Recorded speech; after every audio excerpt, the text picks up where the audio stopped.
Putin के घर में 5 साल बाद जब मोदी और जिनपिंग एक दूसरे से मिलेंगे तो तेवर कुछ अलग होंगे, बातें कुछ अलग होंगी, क्योंकि जो जिनपिंग इस बार पीएम मोदी से मिलने वाले हैं, उन जिनपिंग को भारत झुका चुका है, मजबूर कर चुका है एलएसी से सेना पीछे हटाने के लिए।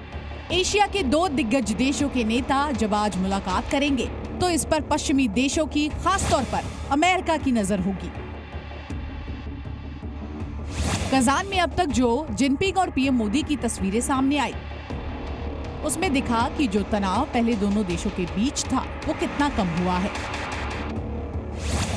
पुतिन हमेशा पीएम मोदी और शी जिनपिंग के बीच नजर आए, एक संदेश देते हुए कि वो दोनों देशों को एकजुट करने का काम कर रहे हैं। अनौपचारिक डिनर के वक्त भी तीनों की तस्वीरें वायरल हुई, जिसमें पुतिन के साथ पीएम मोदी और शी जिनपिंग मुस्कुराते हुए दिखे।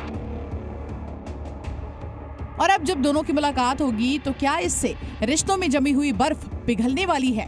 चीन, जो कि दुनिया को अपनी अकड़ दिखाता है, विस्तारवादी नीति से देशों की जमीनों पर कब्जा करना चाहता है, लेकिन भारत ने ऐसी अकड़ दूर की कि अब जिनपिंग घुटनों पर नजर आ रहा है। भारत जिस तरह से डटकर एलएसी पर चीन को उसी की भाषा में जवाब देता आया है, जैसे कि एक बड़ी स्ट्रेटजी के तहत उसका सामना करता आया है, जिनपिंग के पास कोई रास्ता नहीं बचा। इस मुलाकात से पहले ही ऐलान किया गया कि एलएसी पर भारत और चीन के बीच समझौता हुआ है, जिसके तहत एलएसी से दोनों ही देशों के सैनिक पीछे हटेंगे। इसके बाद ही अब पीएम मोदी और शी जिनपिंग की मुलाकात होने वाली है।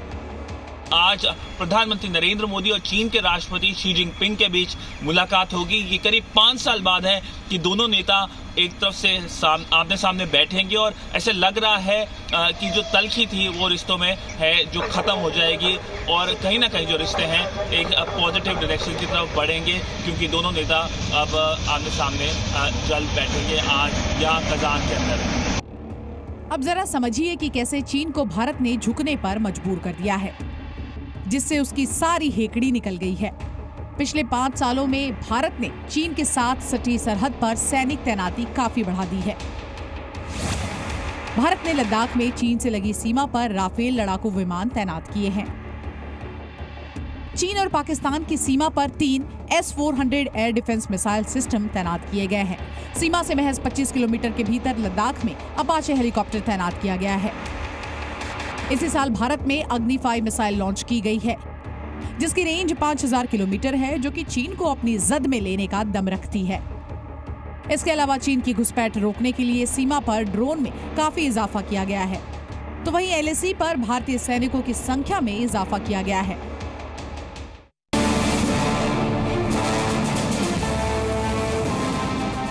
इसके अलावा सिक्किम की धरती पर नई एंटी टैंक गाइडेड मिसाइल का भी टेस्ट किया गया है।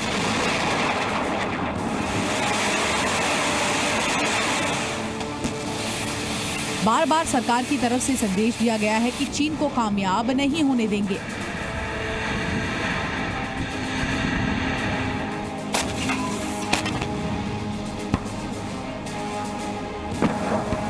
भारत कमजोर भारत नहीं है मेरे बहनों भाई। भारत अब दुनिया का ताकतवर देश बन चुका है।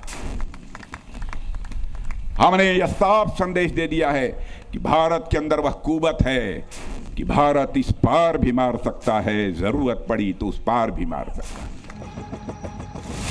इसके अलावा एलएसी पर पिछले कुछ सालों से भारत ने खासा निवेश किया है। सैन्य मोर्चे के अलावा सरहदों को महफूज रखने के लिए दूसरे मोर्चों पर भी खासा जोर दिया गया है। साल 2024-25 में बीआरओ के बजट को बढ़ाकर 6500 करोड़ कर दिया गया। लंबे फ्रंटियर हाईवे के निर्माण के अलावा पूर्वोत्तर क्षेत्र में रणनीतिक रेल लाइनों का निर्माण भी सेना के तेज मोबिलाइजेशन को बढ़ावा दे रहा है। भारत के इन कदमों ने सीमा पर समीकरण को पूरी तरह से बदल दिया है। सैन्य मोर्चे से लेकर इंफ्रास्ट्रक्चर और सीमावर्ती गांवों में विकास की नई कहानी लिखकर भारत चीन की दीवार को करारा जवाब दे रहा है। इसके अलावा एलएसी पर तनाव कम करने के लिए कोर कमांडर लेवल की 21 दौर की बातचीत हुई। 2020 में 8, 2021 में 5, 2022 में 4, 2023 में 3 और 2024 में फरवरी में वार्ता हुई थी। विदेश मंत्री एस जयशंकर और चीनी विदेश मंत्री वांग यी के बीच कई स्तर पर बातचीत हुई। फिर जुलाई और अगस्त में इस साल 2 बार दोनों नेता मिले। सितंबर में राष्ट्रीय सुरक्षा सलाहकार अजीत डोभाल और वांग यी की भी मुलाकात हुई। इन सब मुलाकातों के बाद ही चीन को घुटनों पर लाया जा सका। अब जब ये महामुलाकात होने वाली है तो शी जिनपिंग अच्छे से जानते हैं कि भारत के साथ उसकी विस्तारवादी नीति नहीं चलने वाली। ब्यूरो रिपोर्ट, जी मीडिया। जी न्यूज़।